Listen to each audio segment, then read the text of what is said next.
लेकिन इससे रियासत सो कॉल्ड मदीना की औकात जरूर पता चल जाती है कि इसके रनर्स, इनकी जहनी इस्तेदाद क्या है।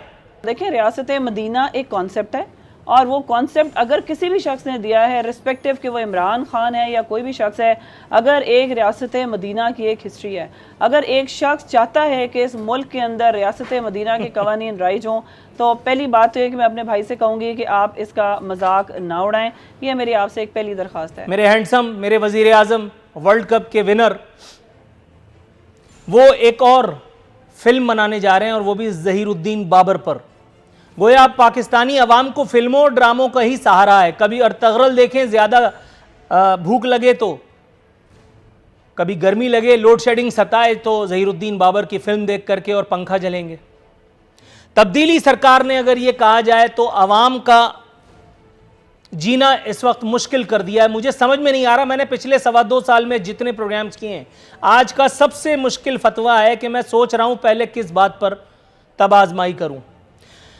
पेट्रोलियम मसनूआत की कीमतों में एक महीने के अंदर अंदर तीसरा इजाफा करके पेट्रोलियम मसनूआत की कीमतों में 5.40 रुपए इजाफा किया गया है।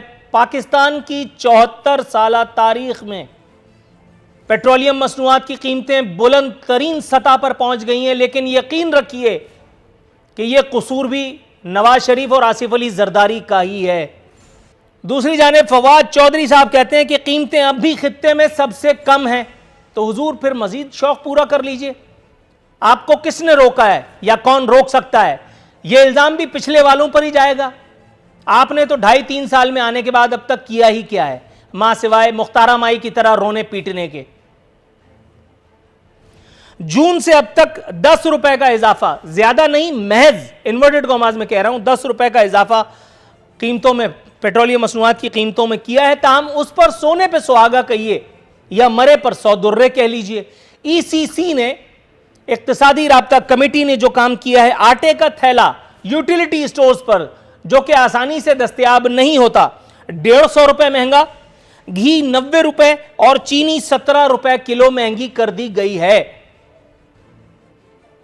और उस पर यह रियासत मदीना है, उस पर यह रियासत मदीना है। और अगर आप बात करें तो फिर सोशल मीडिया छिछोरों को आपके पीछे लगा करके आपके वालिदैन को, आपके अगले पिछलों को बखाना जाएगा। गो कि इससे आपके हौसले पस्त तो नहीं होंगे अगर आप मेरी तरह ढीठ हैं, लेकिन इससे रियासत सो कॉल्ड मदीना की औकात जरूर पता चल जाती है कि इसके रनर्स, इनकी जहनी इस्तेदाद क्या है। जब वजीर आजम हाउस में बैठ करके बाकायदा दूसरों के कपड़े उतारने वालों को शाबाश दी जाएगी, तो फिर आप सोच सकते हैं कि आगे क्या होगा हमारे साथ। देखिए, रियासत मदीना एक कॉन्सेप्ट है और वो कॉन्सेप्ट अगर किसी भी शख्स ने दिया है, रिस्पेक्टिव कि वो इमरान खान है या कोई भी शख्स है, अगर एक रियासत मदीना की एक हिस्ट्री है, अगर एक शख्स चाहता है कि इस मुल्क के अंदर रियासत मदीना के कवानीन राइज हों, तो पहली बात तो है कि मैं अपने भाई से कहूँगी कि आप इसका मजाक ना उड़ाएं। ये मेरी आपसे एक पहली दरख्वास्त है। दूसरी बात यह है कि यकीनन आपने जो बात कही है, महंगाई की बात कर रहे हैं, तो इसमें आपकी बात ये दुरुस्त है कि अभी तक शायद कोई भी ऐसा मेंबर नहीं आया होगा जिसने इस बात को डिफेंड किया होगा, क्योंकि हम वो लोग हैं जो कि हम कहते हैं ना कि लफ्ज़ों का हेर फेर नहीं करते। अगर कोई एक चीज़ नहीं, डिफेंड से मुराद ये है, आपके कहने के जो मकसद है कि लफ्ज़ों के हेर फेर में हम नहीं जाते। आपने जो सबसे पहले पेट्रोलियम की बात की है, इतनी वो जो आप बम गिराने की बात कर रहे हैं, आप यकीनन मेरा ख्याल है कि आप बैठे होंगे और आप कोई रिसर्च वगैरह कर रहे होंगे। तो आज आप मुझे बताइए, सबसे पहले तो मैं आपसे कुछ 4-6 सवाल पूछ लेती हूँ कि पाकिस्तान के अंदर क्या तेल के कुएँ हैं जो हम यहाँ से पाकिस्तान के तेल के कुएँ निकालते हैं? हम तेल कहाँ से लेते हैं? ज़ाहिर सी बात है, जब हमने इसको जब दूसरे ममालिक से लेना है, आपको क्या पता है कि आज इंटरनेशनल मार्केट में जो कर्ड ऑयल है जिसको हम लेते हैं रिफाइन करके और फिर हम पाकिस्तान में लेते हैं, क्या आप मुझे बता सकते हैं कि उसकी मार्केट इन्फ्लेशन कितनी है? क्या आप बता सकते हैं कि मार्केट में तेल का रेट बढ़ा है या कम हुआ है? आप क्या बता सकते हैं कि जो आपके हमारे हमसाया ममालिक हैं, जो ख़ास तौर से चले हम इंडिया की बात कर लेते हैं, किसी और तरफ नहीं जाते, क्या उसके बीच में तेल की कीमत 160-70 रुपये लीटर नहीं है? क्या आप मुझे ये बात बता सकते हैं? आप जो मुझे कह रहे हैं कि तारीख की सबसे बुलंद सतह के ऊपर चला गया है, तो मैं आपको अभी भी याद करा दूं कि नवाज शरीफ साहब के दौर में इससे भी बहुत बुलंद तरीन सतह के ऊपर ही गया था। अभी इसकी बुलंद तरीन सतह अल्लाह ना करे कि इतनी हो, लेकिन एक कुछ ऐसी चीज़ें हैं जिसमें आप निकाल दीजिए किसी को भी, आप इसके बीच में इमरान खान को निकाल दीजिए, आप इसमें बाकी लोगों को निकाल दीजिए। ये वो चीज़ें हैं इसका इख्तियार इमरान खान के हाथ में नहीं है।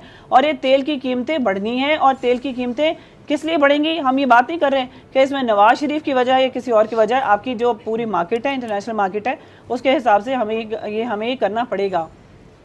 आप डॉलर्स की बात करते हैं, आप ये देखें, हो सकता है कि हम अगर हम नवाज शरीफ के दौर को तो हम उठा ही नहीं सकते, जितने कर्जे हमने लेके लोगों को रिलीफ हम कह रहे हैं कि मैडम थोड़ा सा तवक्कुफ अगर आप फरमाएं, क्योंकि आपने बहुत सारी बातें की हैं और जिन सवालों का जवाब मुझे दरकार था आपने उन सवालों के जवाब के बजाय उल्टा मुझे से कुछ सवालात पूछे हैं, लेकिन मैं आपके वार को खाली नहीं जाने दूंगा। नहीं, मैं आपसे सवाल इसलिए कर रही हूं क्योंकि आपने सवालात ही गलत शुरू किए, मैं एक-एक का जवाब दूंगा। मैं भी आपके नवाज शरीफ और आसिफ जरदारी के पीछे नहीं छुपूंगा, मैं पीटीआई की तरह इतना कमजोर नहीं हूं। थोड़ा सा तवक्कुफ कीजिए और जवाब गिनती रहिए। जवाब नंबर 1, पीटीआई बिल्कुल इतनी कमजोर नहीं है मैडम, थोड़ा सा तवक्कुफ कीजिए, मैं आपको बता देता हूं। पीटीआई के बड़े-बड़े लोग इस शो से भाग रहे हैं, आप पीटीआई बहुत तगड़ी है, मुझे पता है। एलिगेशन नहीं, एलिगेशन नहीं है, एलिगेशन नहीं है। मैं आपके शो में इस्लामाबाद में बैठे हुए अपने जितने बड़े-बड़े चैंपियंस हैं, दूसरी दफा आ रही हूं। जी, आप दूसरी दफा आ रही हैं, मैं आपका खैर मकदम करता हूं और मैं आपको सरे तस्लीम खम कह चुका हूं, लेकिन मैं आपकी बात नहीं कर रहा, मैं बड़े-बड़े जोमा की बात कर रहा हूं।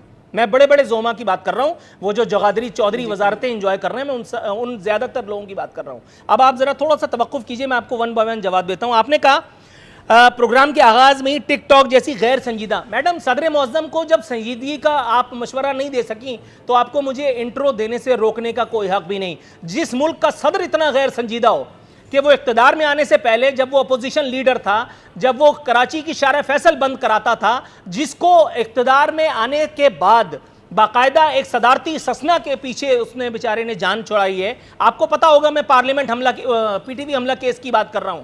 तो जब गैर संजीदगी ऊपर से आती है, यहां से भी फिर वही रिफ्लेक्ट करेगा। Point number 1। पॉइंट नंबर 2, आपने कहा पाकिस्तान में तेल के कुएं हैं।